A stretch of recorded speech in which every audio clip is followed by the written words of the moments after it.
Welcome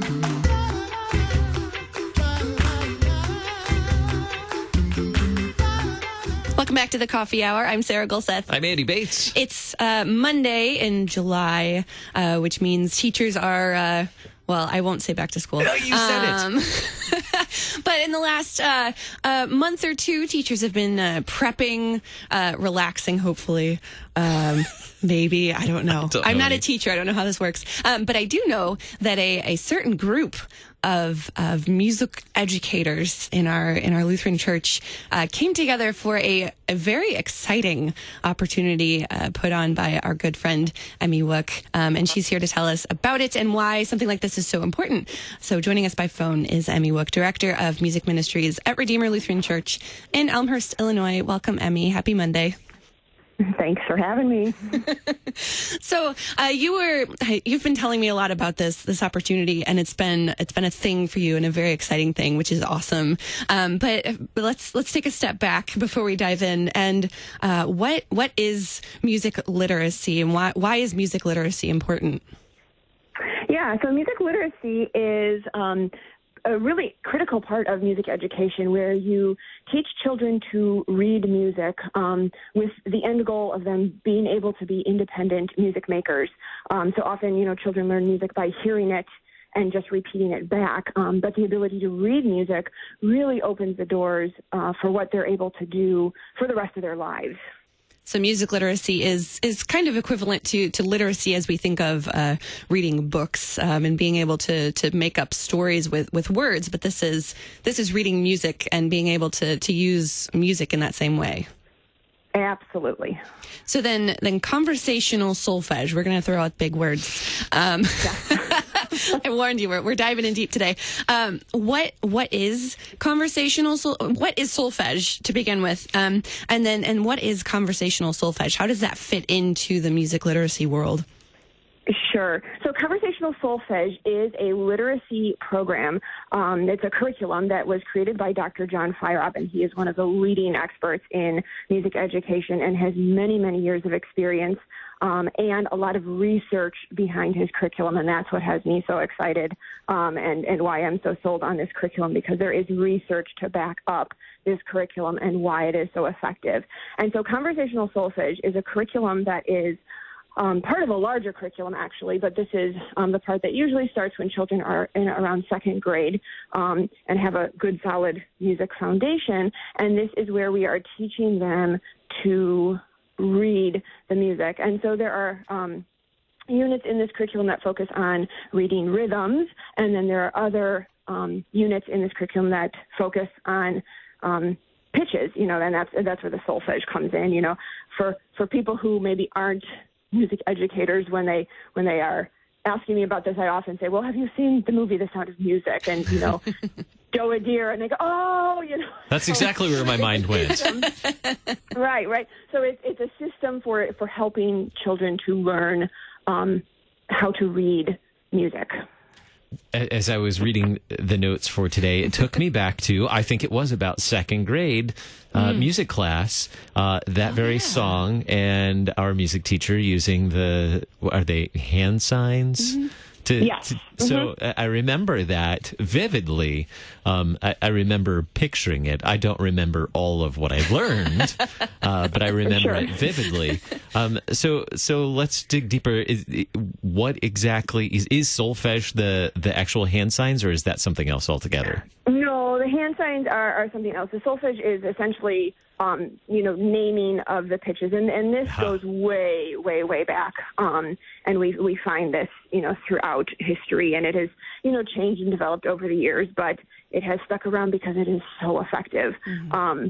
And I have, in my own classroom, I have third and fourth graders who, through the use of solfege, have been able to sight read unfamiliar pieces of music.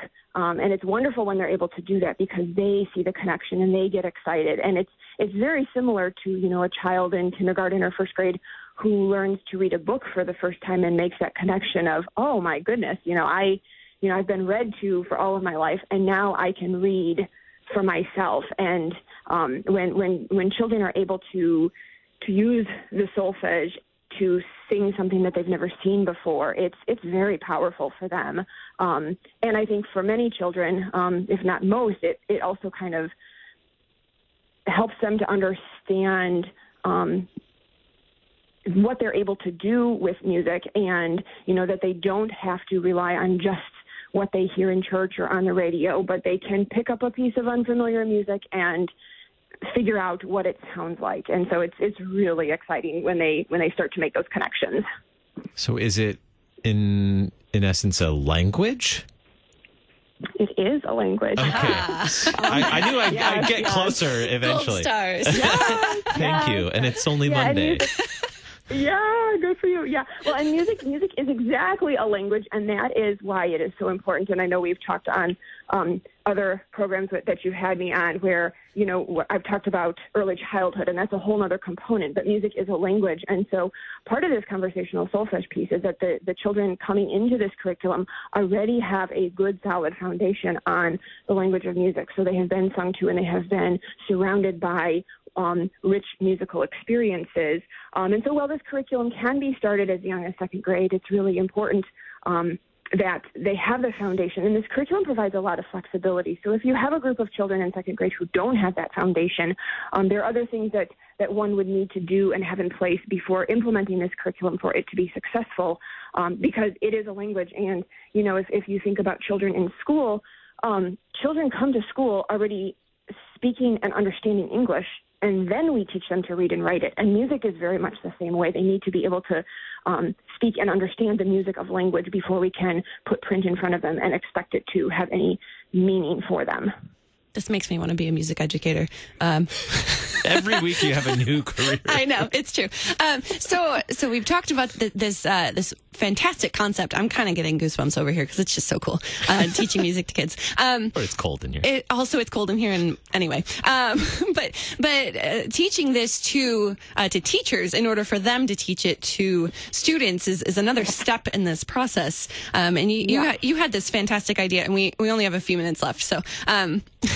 But you had this fantastic idea to teach a group of music educators this process so that they can pass it on. What were you hoping to instill in these teachers, and what was the experience that you wanted them to have in this I don't know, conference thing that you did just a few weeks ago?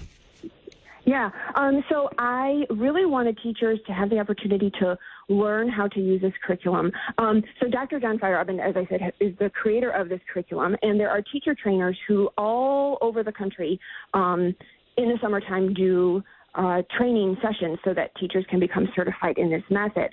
I was introduced to Dr. Feierabend's work way back when I was still a student in college myself, and just have been following his work and actually studied with him, and just so very much admire and appreciate all of the work he's done for music education. And so back in 2017, when I was asked to present on literacy at the Institute on Liturgy, Preaching, and Church Music, I used, with Dr. Feierabend's permission, little snippets of the curriculum in my presentation. And I was just blown away with how well it was received and how much feedback I had, and how many teachers kept coming back to me with more questions. And so to me, this signaled that there was a need for this within our own Lutheran school system. And so I had kind of always for a long time dreamt of having a training session at Redeemer, but, to go to the church council and say, hey, I'd like to hire a teacher trainer, because there are certified teacher trainers. I am not one yet, maybe someday, but to hire a teacher trainer and put on this week-long class. And the timing was just never right in the congregation, and it did seem a little far-fetched to just go in cold and say, hey, let's do this. But when I was able to go back and say, hey, look, I presented on this at the liturgy, or at the Institute on Liturgy, Preaching, and Church Music, and then again later at Lectures in Church Music, and there has been so much feedback, I really think the need is there. It became much easier to get the pastor and the church council on board, and they gave me the green light. And so we hired a wonderful teacher trainer. His name is Andy Heimlich. Many teacher trainers, and I picked him very specifically because he has a lot of experience with children's choirs, and he's a Christian, so he understands, that as Lutherans, music education is for the sake of music education, but it also is such a part of our worship, and we're teaching for different reasons. And so the goal was just to allow for Lutheran educators to have this training. It's a standardized training, but then I did an extension on how to incorporate the hymns from LSB into the curriculum. And we had worship opportunities in the morning, and Professor Jonathan Kors from Concordia Chicago had written a new setting of the Divine Service, and so we had that on Wednesday evening. And so really my hope was that it would provide these Lutheran educators an opportunity to receive this standardized music education training so that they can use this conversational solfege curriculum, but that they would receive this training in the context of other Lutheran educators who would be using it in a similar context. The hope being that they would develop friendships and colleagues and be able to collaborate on music education in a specifically Lutheran context. Director of Parish Music at Redeemer Lutheran Church in Elmhurst, Illinois, Ms. Emmy Woock. Thank you so much this morning for being our guest on the Coffee Hour. Thanks so much for having me. Lutherans sing, and musical literacy doesn't have to be complicated. That's what's so neat about this. Yeah, it's pretty cool. Thanks for joining us for the Coffee Hour. I'm Andy Bates. I'm Sarah Golseth. KFUO. To support the Coffee Hour and KFUO Radio, visit KFUO.org. You can also text KFUO to 41444 or send an email to gifts@KFUO.org. And you can call us at 800-844-0524. KFUO. Christ for you, anytime, anywhere.